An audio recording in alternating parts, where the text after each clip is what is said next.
Welcome everyone to our Minority Mental Health Month Seeing Through Stigma panel discussion. In 2008, the U.S. House of Representatives designated July as Bebe Moore Campbell National Minority Mental Health Awareness Month, which is now known as National Minority Mental Health Awareness Month. The resolution was sponsored by Representative Albert Wynn, Democrat from Maryland, and co-sponsored by a large bipartisan group to achieve two goals: to improve access to mental health treatment and services and promote public awareness of mental illness. Bebe Moore Campbell National Minority Health Awareness Month is to enhance public awareness of mental illness and mental illness among minorities. As part of this effort, the HHS Office of Minority Health joins partners at the federal, state, local, tribal, and territorial levels to help raise awareness about mental illness and its effects on racial and ethnic minority populations. We are having this panel today to honor and observe Minority Mental Health Month through the mental health and recovery stories of three individuals. Seeing Through Stigma presentations consist of three panelists who share their mental health journeys of recovery with various audiences and the paths they have taken towards reaching a place of wellness for themselves. The panelists share about their journeys and what they like to do today to stay well. This may be a balance of healthy nutrition, sleep, exercise, social engagements, family support, or attending wellness support groups. Seeing Through Stigma presentations are facilitated with various agencies and locations in San Mateo County. We speak to high schools, local respite centers, junior colleges, local rehab facilities, anti-stigma conferences, crisis suicide prevention centers, crisis and training at police academies, churches, schools of nursing, hospitals, senior housing facilities, as well as psychology and psychiatric interns. We're changing the conversation from diagnosis to dialogue and mental illness to mental resilience. We have three panelists speaking today. When I say your name, please raise your hand. So we have Deborah, Yvette, and Alexis. Then we will open up the group for questions, comments, and dialogue. So we'll begin with Deborah.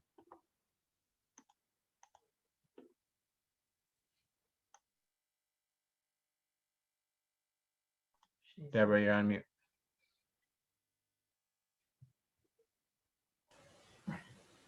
Okay, now we'll start again. Thank you, Amal. Appreciate it. First, I would like to thank God who blesses me with this beautiful day, and it is all honor and glory to Him. So, besides being a Christian who takes my faith seriously, I'm also an activist for social justice, which I also take serious. So let me thank the people of color and allies, and also seeing through stigma because of their vision. I sit here before you. Today, I want to tell you a story, not just about me, but a little background about my family, especially my older brother. It's really hard for me to tell my story without telling my brother's story too. And my older brother was a paranoid schizophrenic. So my name is Deborah Wright. I was born August 28th. Yes, I have a birthday coming. 1954 in San Francisco, California. I loved San Francisco. It was paradise to me. I had so much fun sliding down the hills and just having a lot of fun. Life was great for me, but not for my parents. You see, we lived in the Carolina projects in Hunters Point. So I know everybody knows what Hunters Point is. So when I was 8, my family moved to East Palo Alto, and a few years went by, and my fun-loving, happy-go-lucky brother had a full-blown psychotic breakdown. It was devastating for my family because my brother was so angry. He used to be such a happy, jolly person, and he became so angry. He would just tear up the house and destroy it. And it was sad to watch my mother, who did her best to take care of him, but it was way out of her control. It was out of her league. To this day, no one ever explained To this day, no one ever explained to us what was going on. My parents just tried to quiet us, and I was scared, speechless. My brother scared me. He scared me because he brought a lot of sadness to the household. My brother had psychotic break after psychotic break, so much so that he ended up in 2N. And 2N is the old mental ward back in the 60s and 70s at the county um, San Mateo General. So 2N many times, several times to Agnew State Hospital. I tell you all this because of the stigma behind mental illness. We were told to tell people that someone put drugs in his drink at a party, but no one put drugs in his party. I mean, no one put drugs in his drink. It, I really started to believe that lie.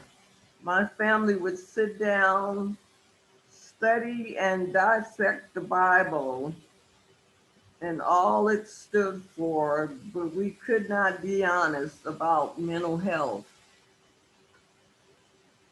That's part of the stigma that goes on in African American families, even today. I know things are better as far as resources, but a lot of minorities still don't talk about mental illness. Let's break the stigma. My story is a little different in that my diagnosis is manic depression. So around 14 is when I stopped sleeping at night, um, throughout the night. I could sleep a little bit, but I couldn't sleep throughout the night. And I had terrible mood swings. It was horrible. Those days were dark because now the doctors would just prescribe some sleeping pills and whatever I needed. But I was only 14. And I will never forget those institutions that I visited my brother at. I always feared that I would end up there or maybe on Thorazine like they gave to my brother. I was at times very confused. I was not given a diagnosis until I was 40. So let me tell you about the times, the between the time of 14 and the time of 40, which is 25 years.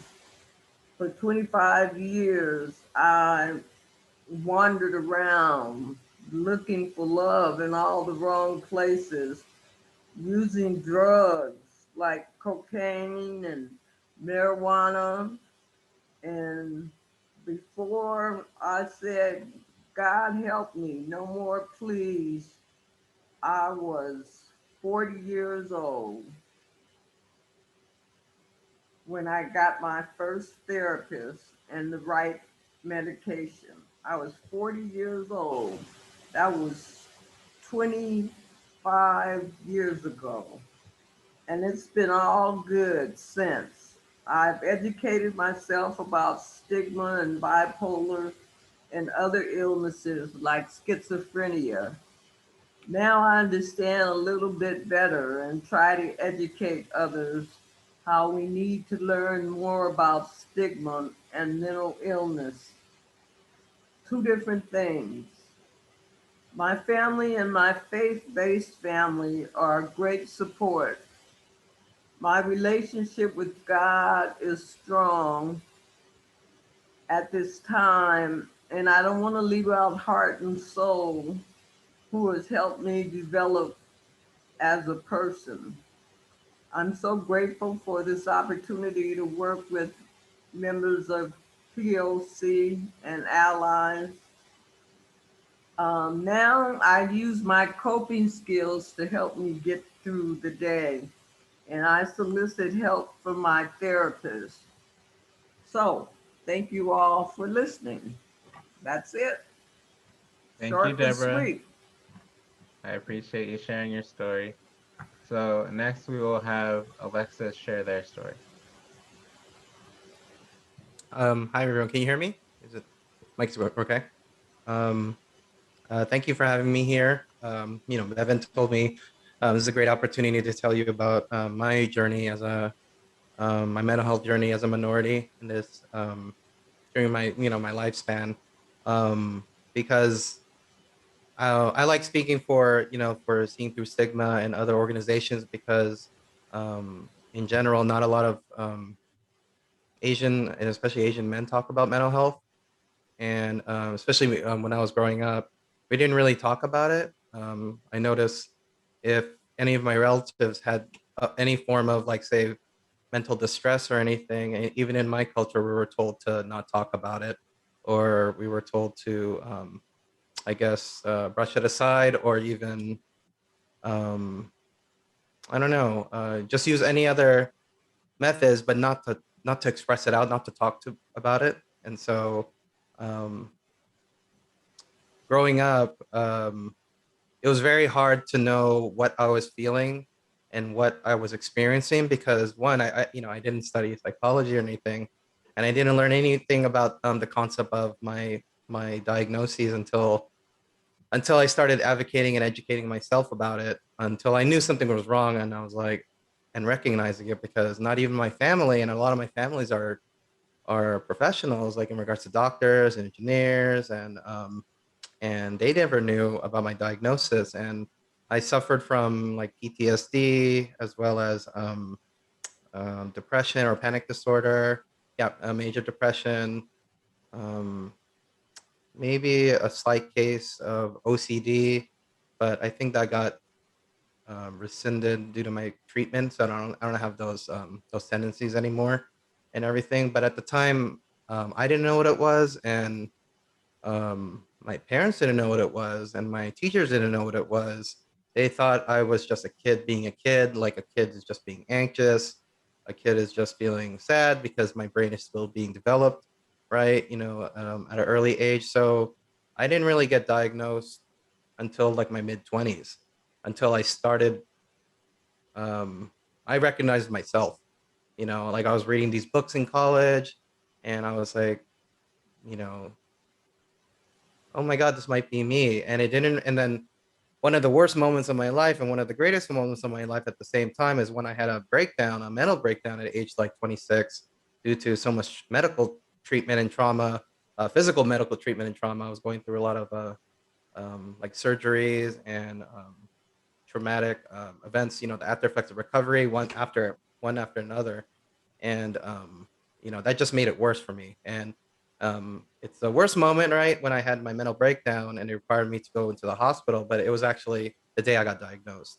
And it was very bittersweet, being diagnosed with what I had. But actually when the storm calmed down, I felt a sense of relief that I was able to um, finally have like it's not all in my, I'm not making it up concept.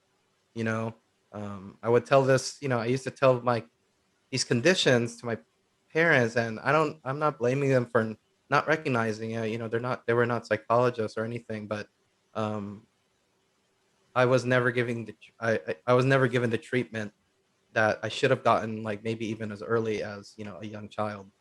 And because I noticed the difference between me now and even during treatment and me how I was back then, it's almost night and day. And I see that a lot in my community. I grew up in South San Francisco. Predominantly, well, I was in the more predominantly Filipino American side. The Westboro Gellert area.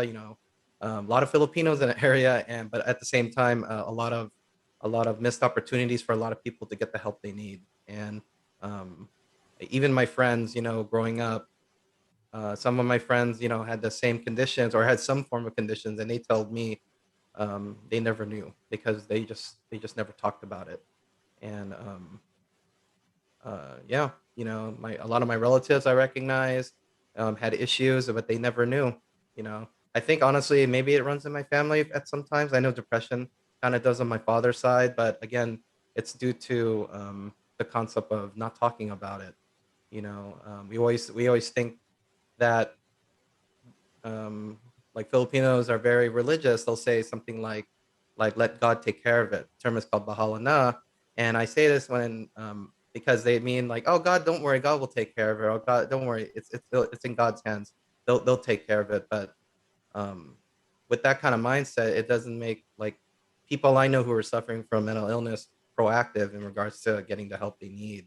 And so, I've known friends who've used alcohol and drugs to numb their pain. I have a couple friends, unfortunately, took their own lives, and that was like for me when a couple of my friends took their lives in the matter of like 2 or 3 years in the span. That was like kind of like a catalyst moment for me to speak up and to talk to others and to help others and for me, just me personally, be more open about my diagnoses and my journey through treatment and wellness because growing up I never knew anything about it.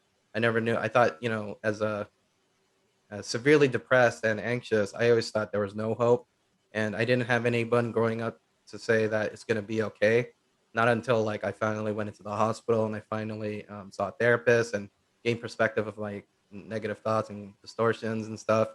And it was a long struggle. That during that time when I got in treatment, from the time I got diagnosed in the hospital and my treatment, it was still a long journey. I mean, it took me. I mean, I'm still in treatment concept. I still see a therapist, especially during these times. It's actually pretty good to have a therapist during these times in this format of video, like therapy, talk therapy.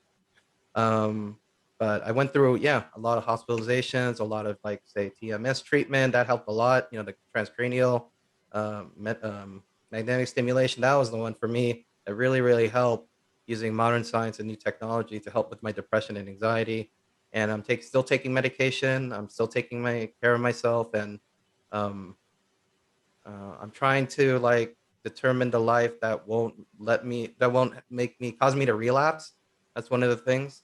And this pandemic really tested my resiliency and my of my treatment. I didn't have a panic attack during this pandemic. I started saying like, "Oh, I'm gonna die" or something like that. I'm trying. I put things into perspective, and I feel like that my treatment is helping. I've had um, huge tragedies during this pandemic that's testing my mental state, my mental resiliency and stability. Like I had,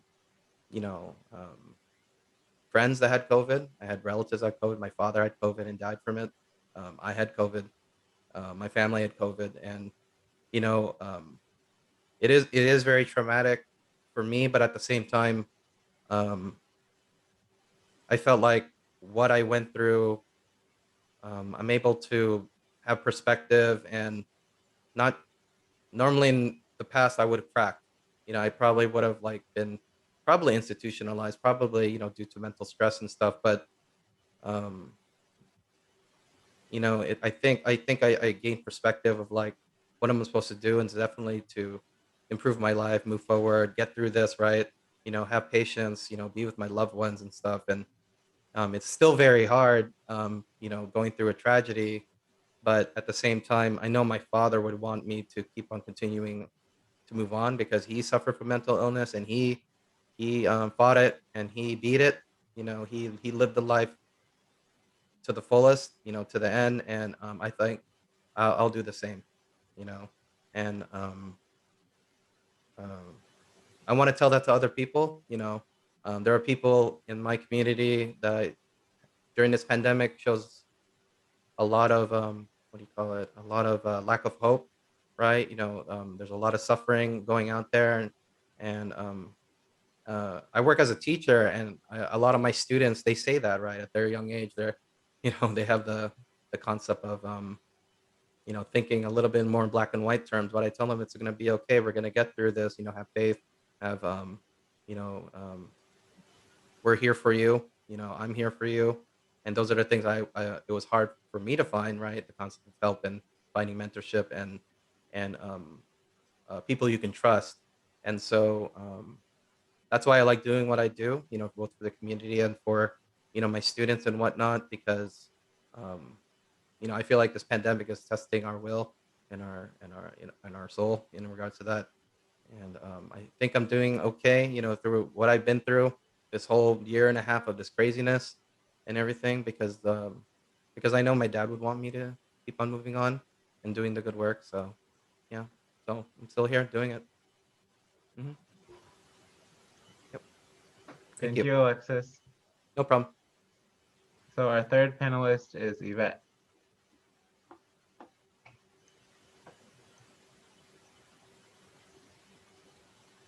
Oh, Yvette, you're on mute.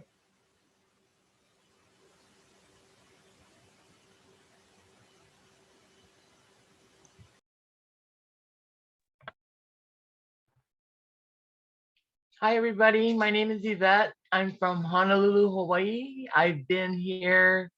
I arrived here when I was 28 years old. And in Hawaii, as a child growing up, I was abused, and I also had a lot of, how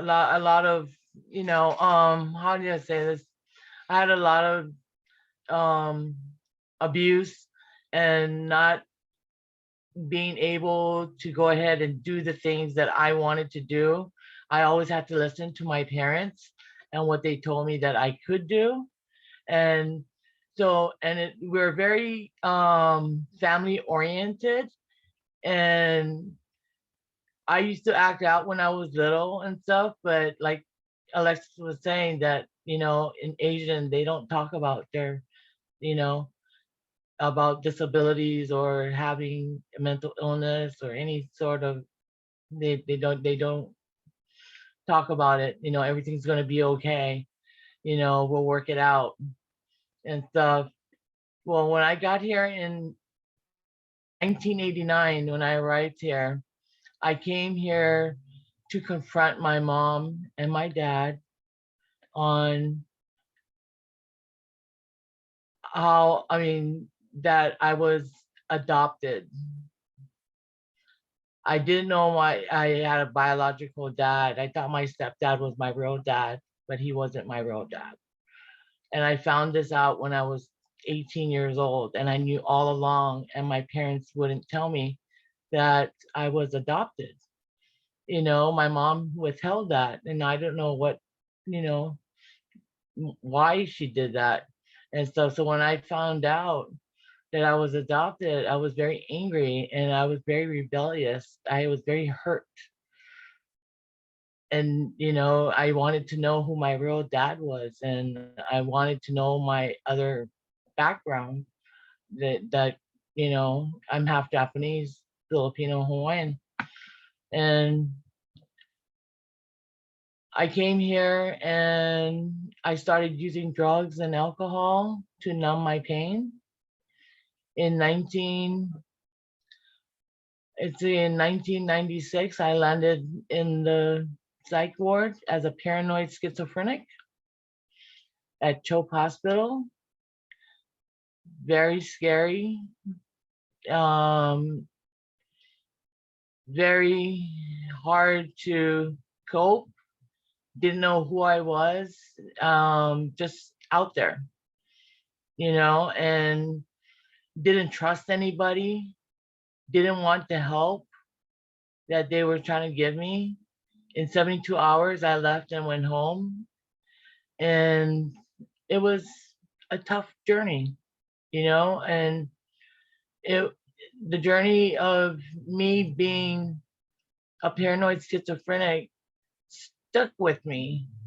I always thought people were following me and watching me. I had to have coping skills, walking down the street and just stop and stand there and look over my shoulders and waiting for somebody to come and get me because I was paranoid. And I realized after years went by that nobody was after me. It was my psych in my head, and they gave me medication and stuff for it and everything. And I have 7 years clean now off of drugs, and I'm doing good. During my isolation, my psychiatrist from South County Mental Health had gave me a flyer to go to the California Clubhouse. In 2015, I went to the California Clubhouse, and that's when my journey of wellness began. I started going daily, 8 to 5 in the morning, and I was isolating during that time, and it brought me out of my depression as well. So, the California Clubhouse, I know I very dedicated to the California Clubhouse because they really helped me. And that's how I work for Heart and Soul, which I am very grateful and very thankful today that I have Heart and Soul, because the California Clubhouse referred me to Heart and Soul. And that's where my journey of wellness totally began. I was full of joy. I had, I didn't have to, my mom had passed away, so I could live my life now. I could live my life and be happy and not worry about somebody's going to tell me what to do. I finally, at the age of 30 something, I finally got to do what I wanted to do. It was the combination of me being more responsible and having this mental illness and dealing with my wellness at the same time. And it brought me so far that I always, in Hawaii, we were the aloha state. A lot of love in Hawaii, very kind people. So that's within me. I just love to give that aloha spirit. Today is Aloha Friday and no work till Monday. So enjoy. And, I've been with Heart and Soul going on 5.5 years now. And I love helping the participants, in their journey of wellness. It's an individuality thing.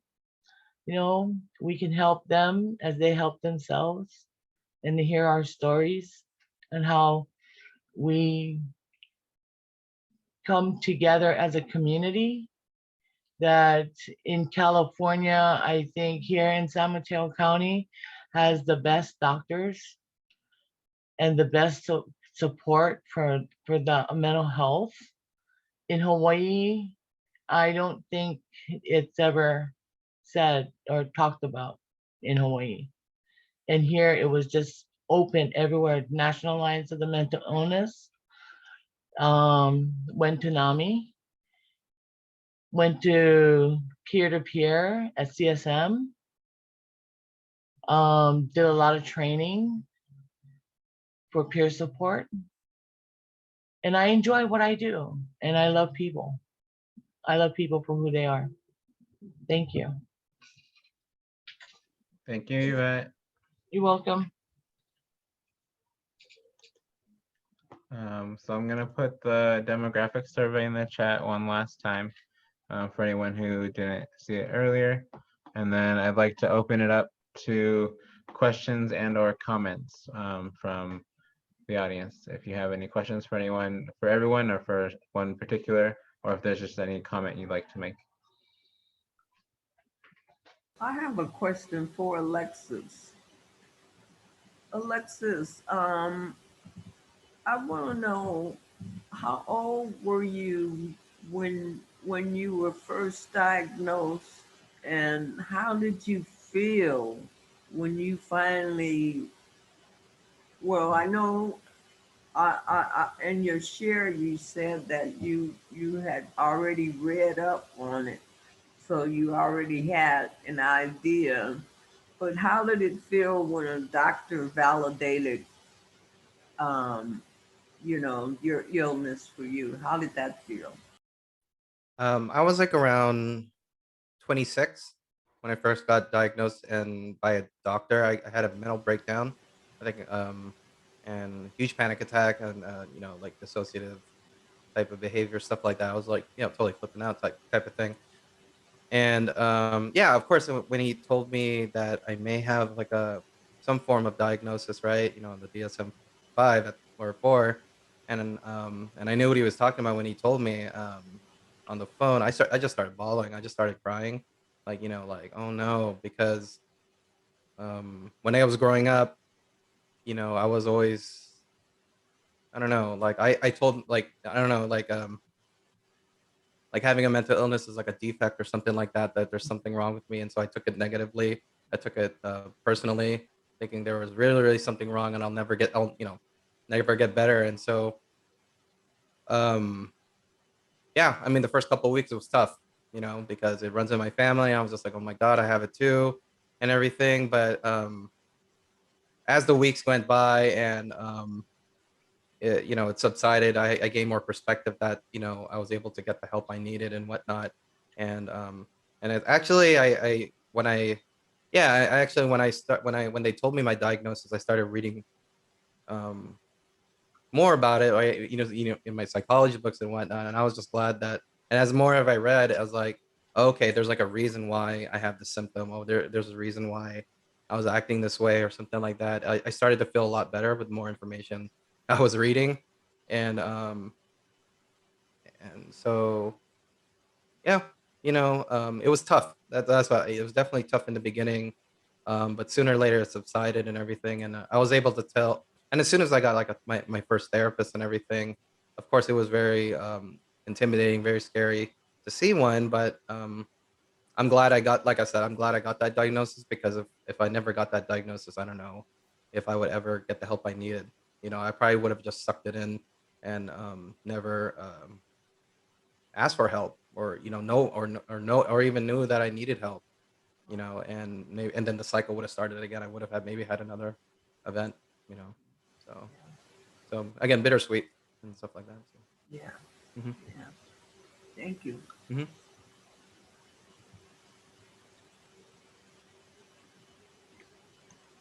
So I have a question. So what has your involvement with Heart and Soul been, and how have you benefited from engaging with Heart and Soul or other mental wellness organizations?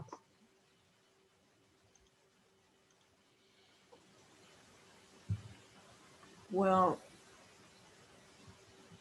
I know for me, I had not worked with um, participants before. I took the peer-to-peer course up at CSM, and graduated from that and everything, but hadn't really worked with um, participants. And I hadn't planned on it. I hadn't planned on it, but Cardum talked me into coming to work for Heart and Soul. Otherwise, I'd have just been a volunteer. But I'm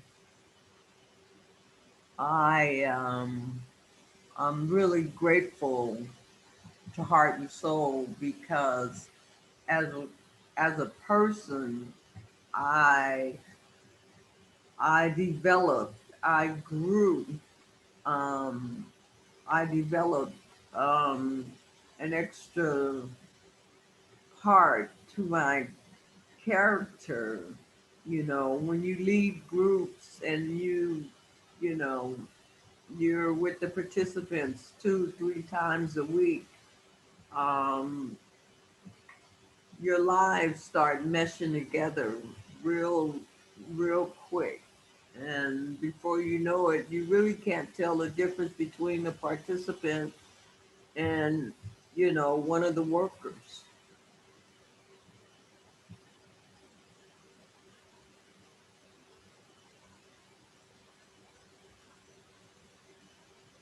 I'll piggyback on that, Deborah. Thank you. Mm-hmm. Um, Heart and Soul as a peer run organization really enlightened me.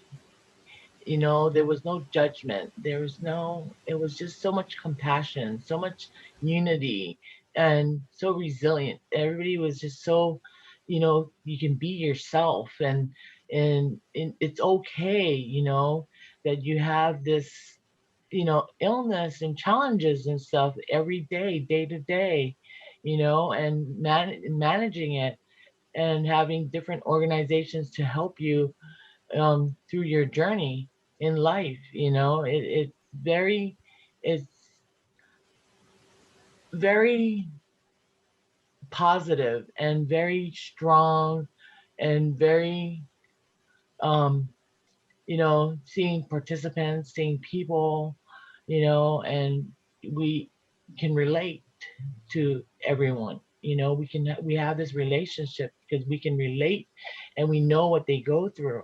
So helping them, you know as I learned through all my experiences through the mental health and stuff, I use that as tools and know what the next person is feeling. You have to have a lot of compassion Yeah. in you and a lot of patience to go ahead and help somebody else, and you learn from them as well. So it goes both ways. Thank you. I'll give my 2 cents. Also, I also graduated from the CSM program, the peer support, certification program too, with Chris Robinson, and that was a good opportunity to start doing consumer advocacy. And because I was a shy person growing up, and I wanted to learn counsel, like peer support, just to communicate. I didn't really know how to talk to people back then.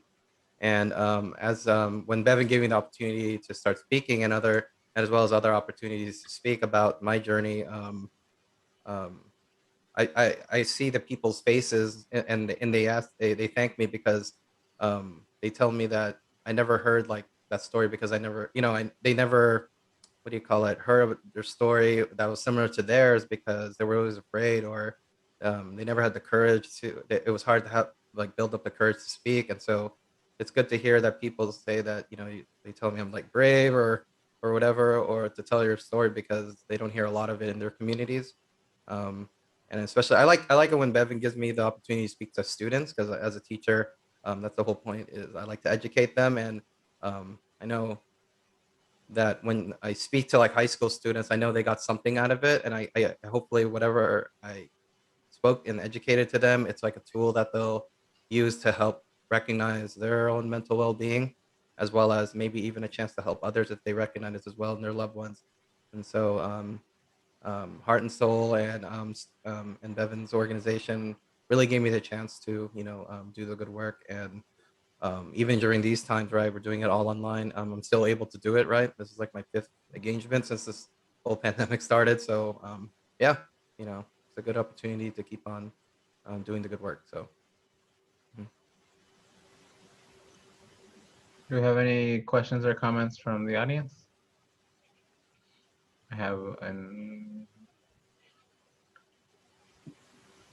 I had a question actually. Yeah. At first, I just wanted to say thank you to each of you for sharing your stories. It was moving to hear each one of you, and I really appreciated in particular hearing you talk about your families and how your relationships influence your journey in mental health. Alexis, my heart was breaking as you were talking about this last year and losing your dad. And I also heard you say that your dad experienced mental health challenges as well. And I heard Deborah saying that her brother had this experience. So I was wondering for you, was there any comfort or did you find support through your dad's experience as you were navigating your diagnosis and figuring out how to make it through this new situation? let me see. Actually, the reason why I started like studying psychology, I minored in like counseling in college, was to help understand what my dad's going through, because I didn't know how to help my father. You know, he was having his symptoms and from his diagnoses, and I wanted to learn more about it. So um, that helped a lot to understand it. And then it was just interesting. So that's why I started taking all those courses and everything like that. And then when I started recognizing in me, those really helped. And yeah, you know, it took me. I was concentrating more on helping my father, you know, through his treatment and whatnot, and that I didn't recognize it until way later on, you know, because I was so busy helping my father with his diagnoses and whatnot.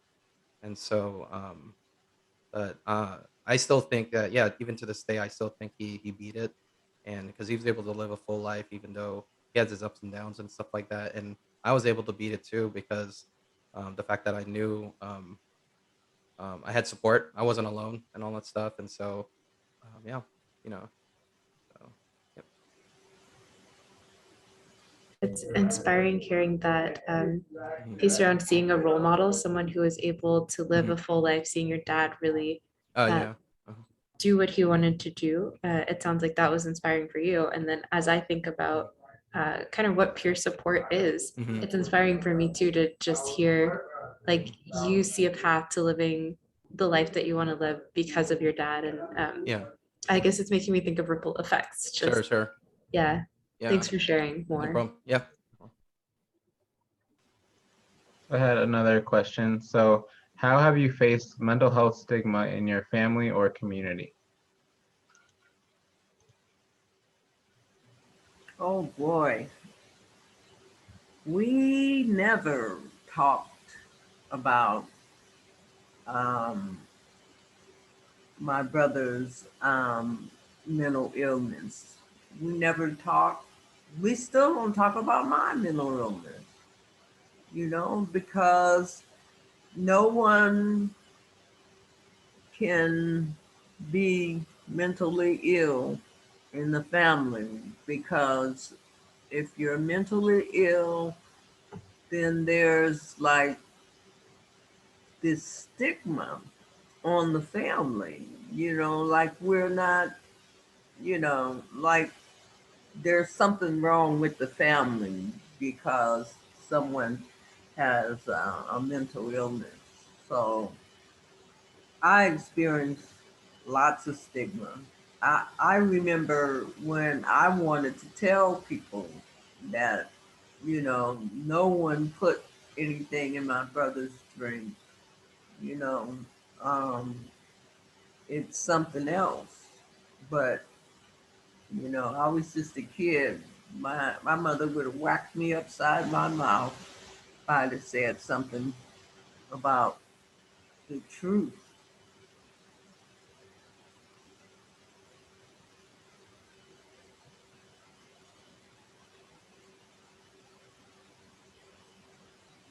I can go again. Yeah, that's the, you know, just piggyback the concept of we don't really talk about it in my culture. It's kind of like a taboo subject. Um, Even when my family knew, it was tough because it's okay because they didn't know what to do. You know, they felt a little bit helpless or um, any. And I'll actually stay away from my family. And actually, when I tell my friends about it, and a lot of them are some of my friends are like Filipino American or Asian, even Asian, and they don't know what to do. You know, they would it would be like a it's not like they would turn against me or anything. It's just yeah, I can sense the helplessness and it was hard for them to even attempt to even try to talk to me about it. So it's just that we try to just brush it off. So it's I don't think it was intentionally like they turned against me or anything. It's just yeah, it's just the concept that the stigma of it caused them to not take any action.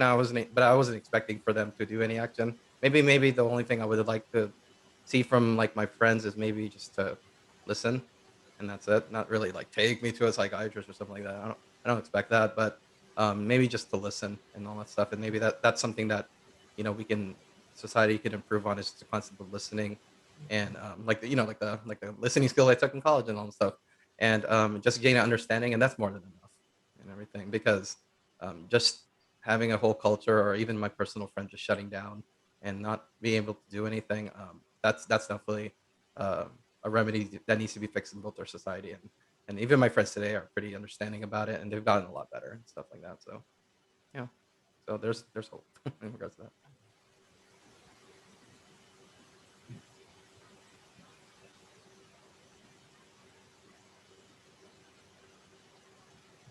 Right. Well, I would like to post a feedback survey in the chat. If you could take a moment to answer it so we can know how this event went and get some ideas for future events. And I'd like to thank everyone for attending. I'd like to thank all the panelists for sharing their stories. And while people are doing the survey, I'd like to leave it open a little longer if anyone does have any other questions or comments they'd like to share. But I definitely appreciate everyone for coming. So thank you very much. Thank you, Mom. Thank you, Ma. Thank you. This was inspiring. I'm inspired. Aloha. Aloha. It's Friday. Yeah.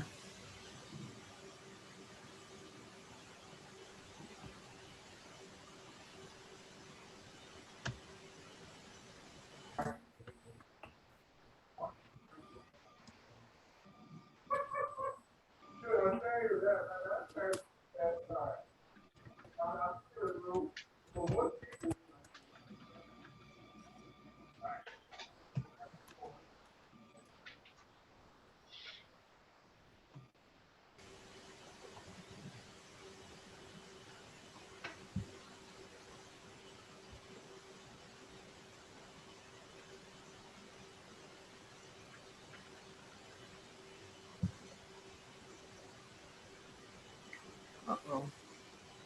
Oh.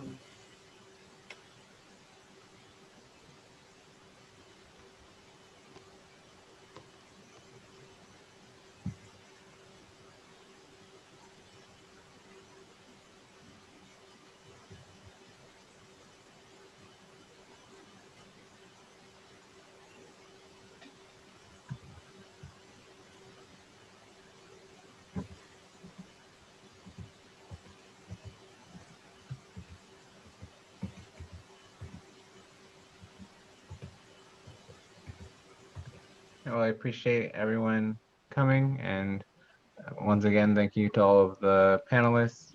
Have a great rest of your night and a great weekend. Thank you. Thank you. Thank you. Yeah, thanks everybody for sharing.